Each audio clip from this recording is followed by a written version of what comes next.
ગમે તે કહો પણ હારું લગનમાં ખાવાનું જોરદાર બનાવ્યું તું હો. અલે હો અને ખાવાના જોરે જોરે બધી છોકરીઓને મારી બેન પણ હવે જોરદાર તૈયાર થઈને આવી હતી નહીં. અરે ખાવાનું જેટલું મસ્ત હતું કે મારું ધ્યાન જ ખાવા ઉપરથી નહીં હટ્યું તું તારી બેન પણ એક કોઈ છોકરી ચોથી જોયું હોય મી. અલે આ પેલો તમારો દોસ્તાર હું નામ છે એનું? હા વિકાસની વાઈફે કેટલી મસ્ત તૈયાર થઈને આવી હતી નહીં. અરે મી નહીં જોઈ યાર કહું છું તાણ. અલ્યા હું નથી જોઈ પેલો રેડ કલરનો ડ્રેસ પહેરીને ફરતી તો હતી એટલામાં બધા. અરે ના તી હું જોયું તાને પર્પલ કલરનું હતું અને ડ્રેસ ના તો લોંગ ટાઈપ નવું ટોપ નીકળ્યું છે.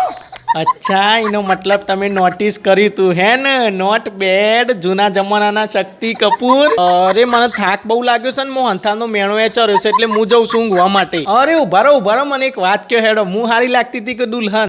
કોઈ નહીં. અલ્યા કયો ને આવું ના કરવાનું હોય પછી કયો હેડો કોણ હારું લાગતું તો મારા બેમાંથી? અરે મારે કોઈ કેવું નહીં મને ઊંઘવા જવા દે. અરે પણ હોભરો તો ખરા હોભરો. જુઓ તમે છો ને એ મારા પતિ પરમેશ્વર પછી છો એના પહેલા તમે મારા પાક્કા અને બેસ્ટ ફ્રેન્ડ છો હે ને? અને બેસ્ટ ફ્રેન્ડ તો એકબીજાને બધી વાતો શેર કરે આટલું એ છૂપું ના રાખ. હા એ તો વાત સાચી તારી. હા તો હવે કયો કોણ હારું લાગતું તું? દિયુ બધોથી મસ્ત દિયુ લાગતી હતી હે ને? તો હું આ જામ જઈને રોઈ ના ગયા હું ઉપરી મારા પિયરમાં આતી આપણે બેઓનું છૂટું. અલી ના તો જોયું તમે અહીંયા તમને શીખવા મળ્યું કે સાવધાન રહે સતર્ક રહે. બૈરું રતાળા જેવું હોય ને તો એને કહેવાનું તો મોસંબી જેવું જરે મારી જલેબી.